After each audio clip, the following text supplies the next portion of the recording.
Can you talk about, you were part of a program that won a national championship.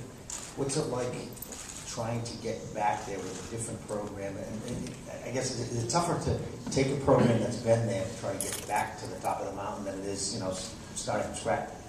No, I don't. I think you always want to look at the history of a place. I think history is one of your greatest teachers, and it's been proven that it can be done at Florida State, and you have enough resources to do it. I think it's just a matter of restructuring, reorganizing, and doing things, progressively as we're trying to, the modern times, as they say. And, there's an old coach I remember made a statement one time. He said, make sure the place you go to has more going for it than your hard work. It has all the ingredients to make it. And Florida State does that. It's just a matter of getting folks to think in a little bit of a different light of the modernization of what we're trying to do. And the folks, our people at Florida State have been wonderful, and I think we're on our way. I think we can work our way back to the top. Okay, did we have one over here? Jimbo, just if you could talk about Christian again. You said after watching him in practices, you make more of an evaluation. I don't know if you're ready to talk more about it. No, he can play. He'll play in the ball game. There's no doubt. And I'll talk to them today how we're going to start him, who we're going to play, and all that. But he's definitely ready to play. He was throwing the last 2 days. He really had zip on the ball, and the ball was whistling out again, and making all the field throws, and had no adversity to his practices. There's been no swelling in the elbow. It's felt great. He says it felt as good as it has probably for 10, 12 weeks.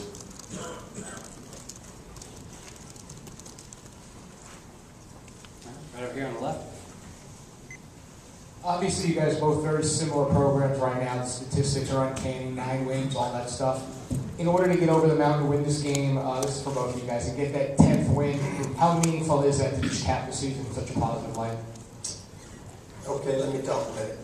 It's probably more meaningful to us because we've only had one 10-win season in the history of our school. Florida State has a bunch of them. And in fact, we were talking to Coach Bowden, 14 years there, they, I think, won at least 10 every year when they were 4th in the nation or better. So anyway, it'd be neat for us to do that. But we're still going to go recruiting. We're still going to do everything in the off season. Hopefully pretty much the same, regardless of the outcome. But it'd be neat for us. I'm sure it'd be neat for them too. Yeah, I think it would be because, like I said, Florida State's proven it can do it in the past. We haven't done it in about 8 years, and I think trying to reestablish ourselves. And I just think that double-digit win, it's not like I say, if we win the game, we want 10 wins. If we don't, we're going to keep moving on with what we're doing and where we're going, because we're going in the right direction. But in a year you have double-digit wins, I think it really kind of separates you a little bit from some of the other programs in the country doing that year, because double-digit wins, they don't come very often. Like you say, they're kind of magical. All right, questions? Maybe right here.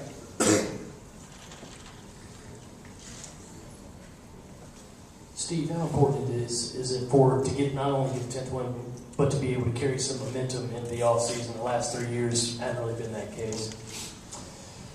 Yeah, our bowl record hasn't been all that good in the last 5-6 years there. Well, since I've been there anyway, I think we're 1-3 for some reason. But this game will stand on its own merit. A team that plays well, plays with very few errors and so forth, makes some big plays. Of course, will most likely be the winner. So that's all we're trying to do is concentrate, play our best, and then see what happens. Steve, you've been involved in so many bowl games as a player and a coach. Can you sense how a team's going to really play? I'm sure last year, a lot of Gamecock people thought, yeah, we're ready to go. Can you sense that? And if so, what do you think now? No, I can't really sense what's going to happen. As coaches, we probably do about the same thing every week, trying to get them ready to play. And some weeks seem like we play a lot better, or for whatever reason. We don't have the magic answer why one week you play extremely well compared to the next. But we practiced about like we have all year. We practiced about like we did the week of the Alabama game and also the week of the Auburn game. So how it goes, we just got to wait and find out. You said you have not decided who will start at quarterback? Not yet. I'll wait and discuss that with him today. What were the factors? What are the factors that will go into that decision? Well, I mean, just how we want to start the game, what we want to do, how they feel, and you know, and say I've kind of made up my mind what I want to do, but I want to discuss it with them before I announce it out publicly.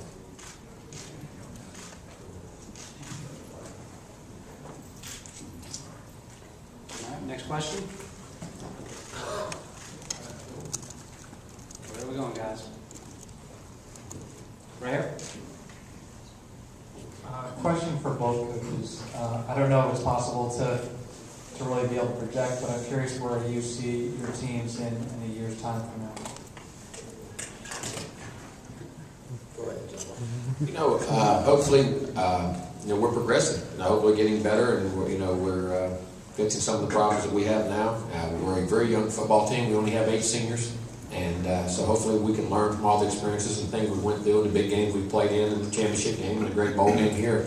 So hopefully, in the year that those young guys have really taken root to what it takes to get to this level, and hopefully start to get over the hump and win the conference championship and do some things, and hopefully we'll progress toward that. And like I said, with young guys, it's very fun to coach young guys because you never, all of a sudden that light comes on, you never know when it's going to come on, and they just take off. And I think we got some very young, talented players, and I'm anxious to see when that time is. We've had really excellent leaders on this team this year. Patrick DeMarco, Cliff Matthews, Spencer Lanning, our kicker, all those guys have really been good. Brian Maddox. So the next year's team, who will the senior leaders be, we just have to sort of wait and see. But obviously, when you have a real good year, you need those guys to step forward and sort of get the attention of the rest of the team. So we'll see how the leadership evolves going into next year. Okay. Right here in the back. Microphone is right around the corner there. Steve, considering this has been your best team in South Carolina, and you mentioned some of the older guys just then, do the seniors on this team have a little special place inside your heart as they play their last game for you? Yeah, they've done a good job. Yeah, there's some really good quality class young men, like I've mentioned, and yeah, they're going to have a spot. We've done some things for the first time there, as far as winning the Eastern Division and so forth. So they'll have a place in the history books there in South Carolina anyway. We don't have many championships, as we all know. So the Eastern Division is one that all those guys can certainly keep forever. Okay. Right here in the middle.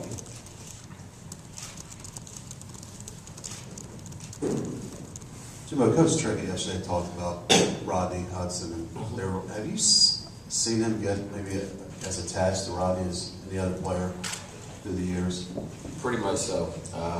The only other guy I saw him even have a chance to be that close with actually showed up to practice with a guy named Willie Anderson, who was a great player for us when we were at Auburn. He came by practice the other day. But Rodney, he kind of recruited Rodney and brought Rodney up. And Rodney wasn't a big time recruit. He wasn't the guy that everybody in the world was knocking the door down to find and do. And it just, when you're around Rodney every day, there's such an appreciation for how much he loves the game of football and loves his teammates and the way he plays the game. I mean, for instance, to give you an example, he'll be sitting there and say, okay, somebody grab the bag on the other side. He's a 2-time All-American.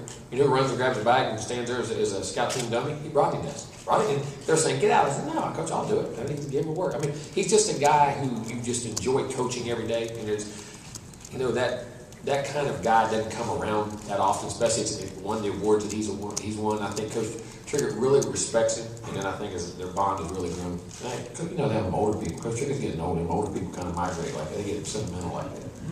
That's what I tell them. All right, next question. Right here.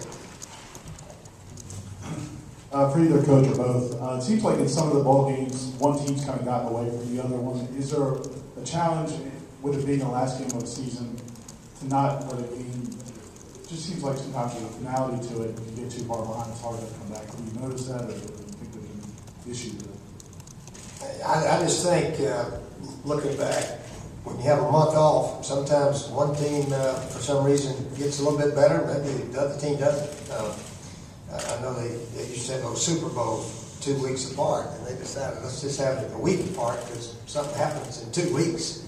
So, for for whatever reason, when you have about a month off, teams can change a little bit. I agree. It's like coming out. It's almost like you're coming out 2 days again. You're waiting to see the first game and see what to expect, and let guys. Sometimes it takes guys a quarter to get back in the flow of the game or what goes on, and who can make that adjustment the quickest. A lot of times has that resolve. And like I say in college, we keep pushing them back. I think we playing that national championship game. That's about a month and a half. I mean, those guys. You're not the same team, and getting that timing right to where they're ready to play at the right time and get back in that groove. It's a hard thing to do. And that's some of the things that great coaches have always done in bowl games. Right back here in the back. For both coaches, now that we're getting closer to game time and pretty much getting in football mode, can you reflect back on and tell me what was the impact of the bowl week experience on your coaches, your players, your assistant coaches? I think our guys really enjoyed it. I've said this before. I think Chick-fil-A does as fine a job as anybody in the country did in a bowl game. The hospitality, not just what they do, but how they do it. I think the secret's in their people. I think that they're people who are happy to be here. They enjoy being around you. They're here to make your time here the best it can be. And our coaches and our players have really. In the bowl games I've been in, I've heard our players make more comments about this bowl game and the hospitality and things they've done than any bowl game we've been in the past. And that's not a knock. I think it's a tribute to what Chick-fil-A does. And I think the people have been wonderful. Our coaches and our families have all had a great time. Yeah, I agree. Chick-fil-A does a super job, but not only with this bowl game, but they have the preseason game, the golf tournament in May. They're a major player in college football, Chick-fil-A. So this week has been as good as any I've been fortunate to be involved in, and I think our players have enjoyed it. And of course, the team that wins the game will have enjoyed the week a lot more than the other team. Simple as that. All right, back here in the front. Steve, has this challenge at South Carolina have any parallels to when you first got to Florida, trying to get a team to the top? A little bit, yeah, a little bit. Florida probably had a little bit more resources than South Carolina when we first got there. But Eric Hammond, our athletic director, the Gamecock boosters, facilities there are now in South Carolina just about even with all the top schools in the conference, and they were not like that before. So we've made a lot of progress, and again, I've said all along, I think our strongest teams are still down the road. I believe we have the ability to really recruit the top kids, not only in our state, but surrounding states also, with the facility improvement that's there now.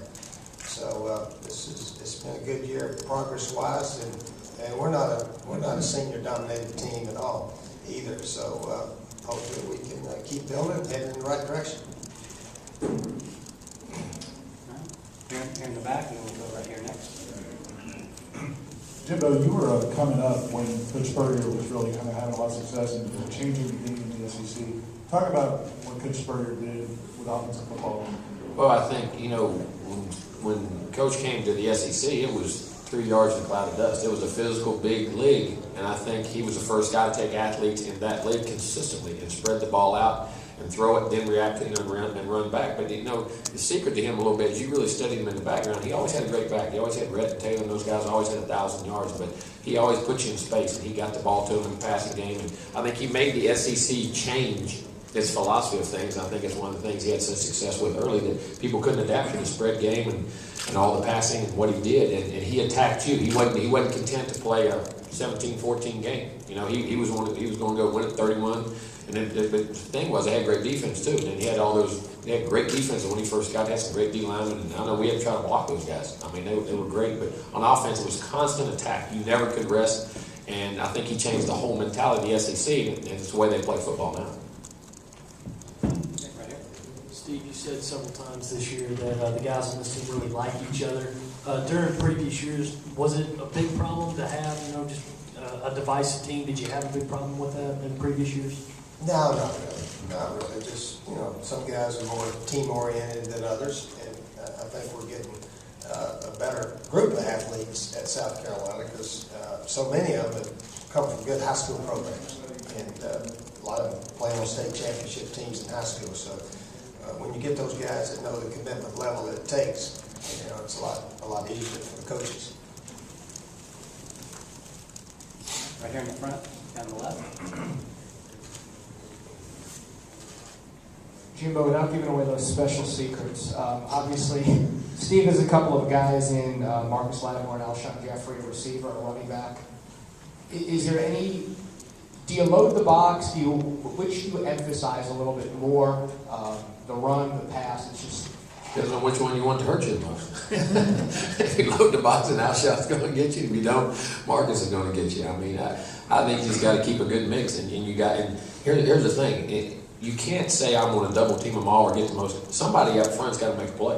There's got to be, for instance, the corner's got to be able to try and stop Alshon at times, and there's got to be some guys up front say, I don't have an extra guy in the box. I got to beat a block, and I got to make a tackle, and you got to do that. I mean, it gets back to individual effort and somebody making plays and consistently, and the other guys knowing where the weakness of the defense is and trying to help if they see that coming, and guys got to make plays because when you can run the football and you can throw the football, I mean, you on offense you're tough, and they can do both, and they got a quarterback to get the ball out there too. And somebody, individuals, in my opinion, you're going to have to step up and play consistently throughout the game.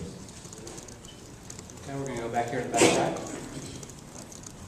This is for both of you. Just wondering your opinion about the NCAA's decision with Ohio State and how they handled that with players being allowed to play in a bowl game but then suspended for next year for 5 games.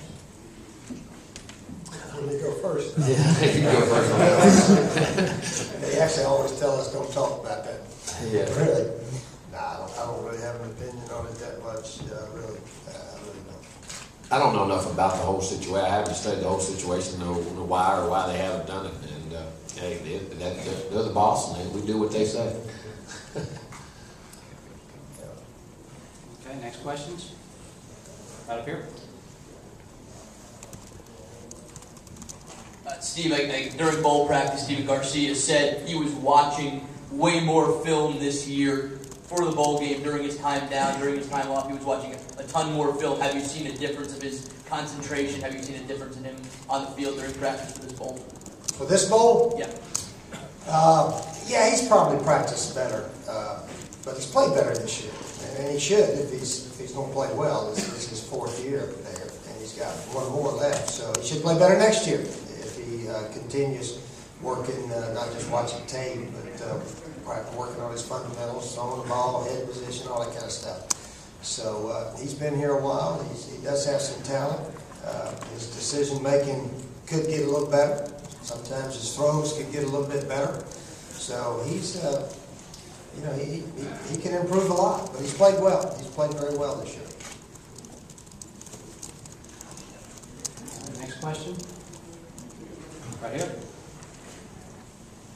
Jimbo, I'm sure you saw some of the Maryland game, did it remind you of last year the way Coach Bowden and the players rallied around him? And can you just talk about Coach Friedgen and I guess? Well, I was really happy for that Ralph went out with such a great win. I mean, like I said, the circumstances of what happened, that's not for me to judge, or what happened, you never know. But Ralph's an outstanding guy. I really like Ralph. I think he's a heck of a football coach. He's done a great job at Maryland, and it was great to see his team play so well for him in the last game there, and I was very happy for them. They played really well. Right here in front. Jimbo, how much has the EJ's experience playing in a couple of championship games now already, and then maybe playing tomorrow?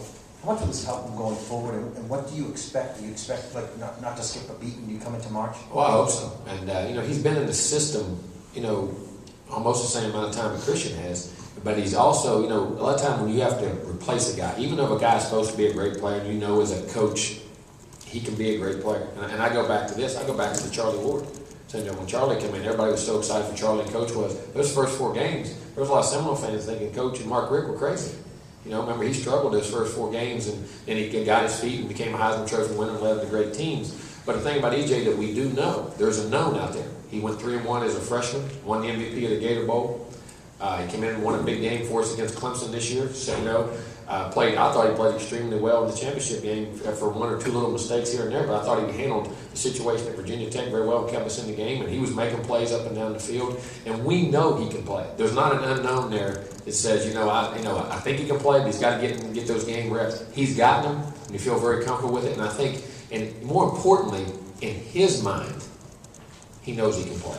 And I say that all the time. Coaches sometimes know guys can play, but till players hit that switch on the field and say, you know something, I can do this. I can really play here and I can do good. You know, you have to wait for that. Sometimes that takes time. I think that's happened with EJ. And so hopefully next year we'll have a great year. Next question. Right here in front. This is for both you guys. I'm just curious your thoughts on how well you think a bowl game like this, the bowl system in general, could coexist with some kind of playoff system. Coexist? I guess we got to wait and see if that ever happens. I've sort of been in between. At one time, I thought we ought to get 8 teams to play it down. And some years, if there are 300 or 400 teams, that probably would be the most fair way to do it. But this is the closest way to get the 2 top teams in the game. So that's how we do it.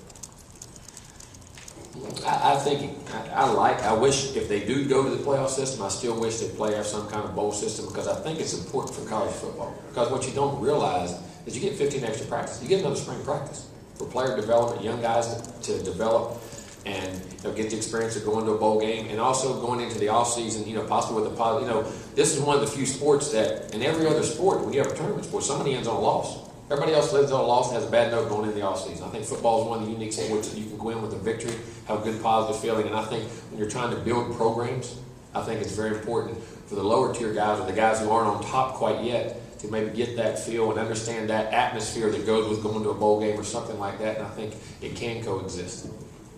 I hope it does. Next question, please. Anything up top right here?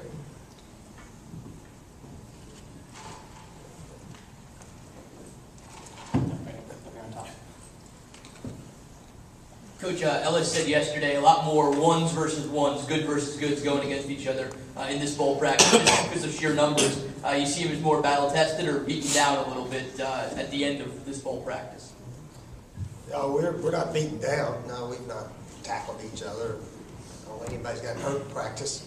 But we tried to bump heads a little bit every year. Maybe we've done a little bit more this bowl practice. But it comes down to how our guys play tomorrow night, really. I mean, you can go light, you can go heavy. We all try different ways, whatever works that week or so forth. But there's no magic answer preparation-wise on how to do it that we know about.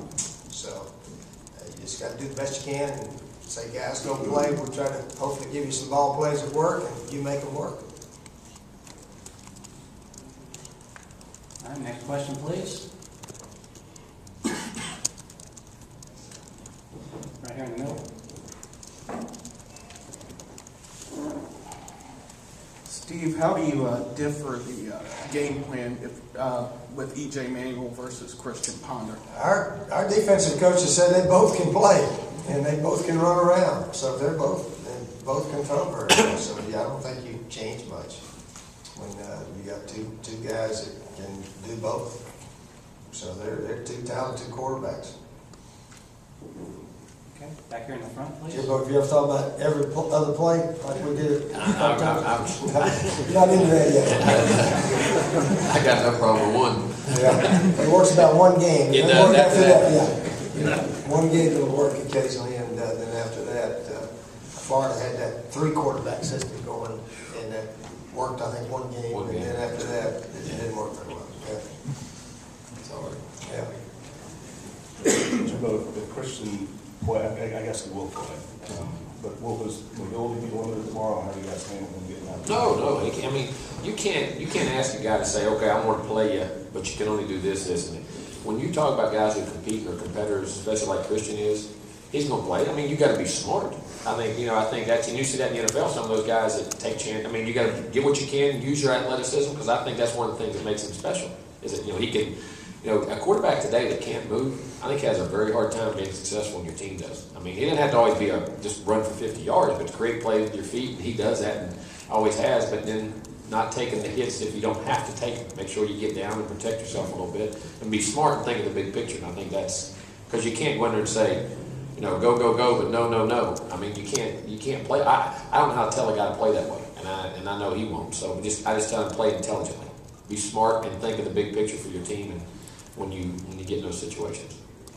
Okay, right here. Coach Spurrier, you talked about Steven playing better this year. How does this game rate as far as challenges go for him? Kind of shorthanded on the offensive line, the pressure that Florida State can get. How big a challenge will this be for him just to play like he wanted to play? Yes, well, it's a challenge for him to have a good bowl game. He's not played very well. In fact, he hadn't lasted. Well, he did last the one last year because we had no one else to put in, I guess.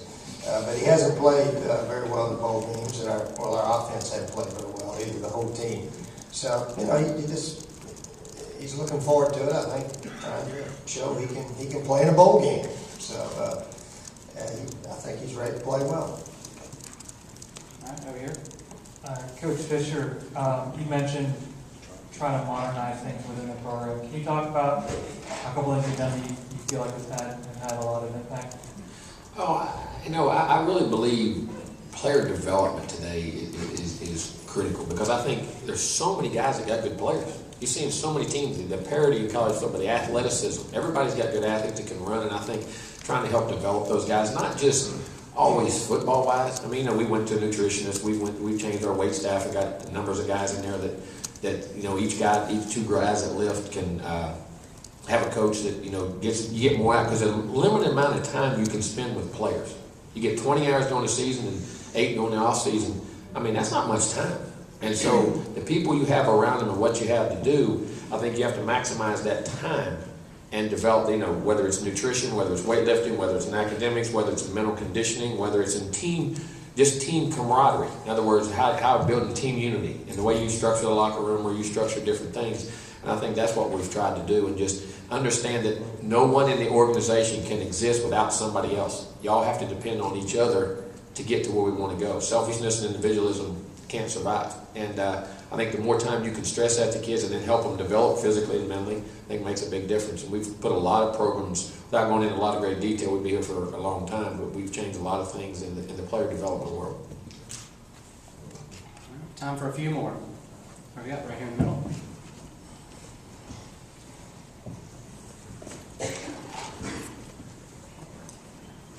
Coach Spurrier, with the commitment level raising throughout this season and the guys getting used to winning, have you seen a change in this year's bowl preparation in their commitment level and that they really do want to come out with 10 wins this season?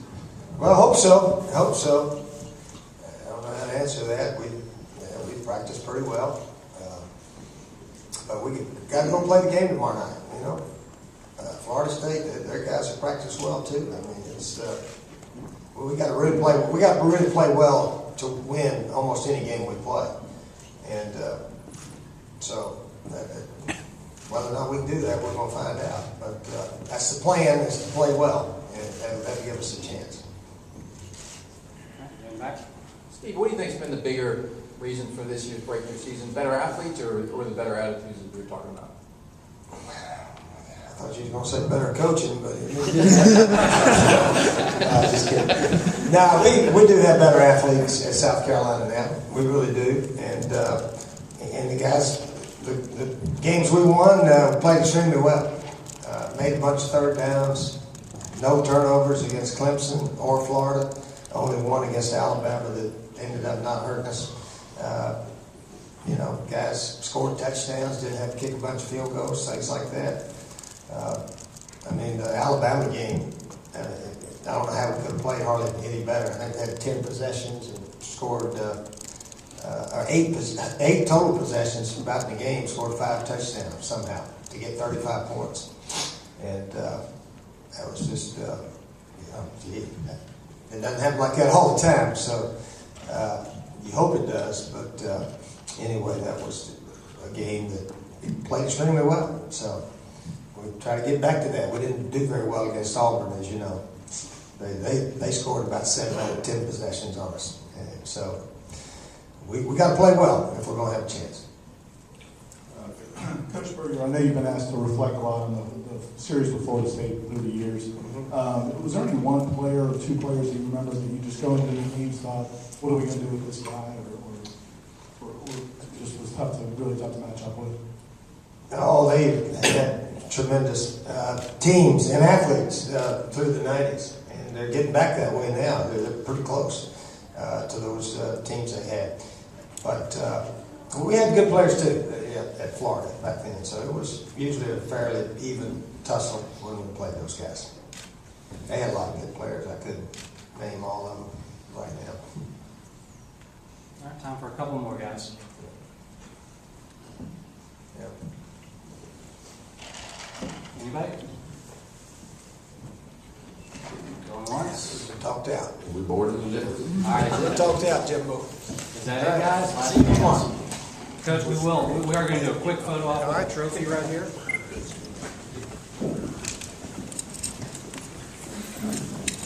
Trophy slide over or? Oh, I'll get it. I'll get it.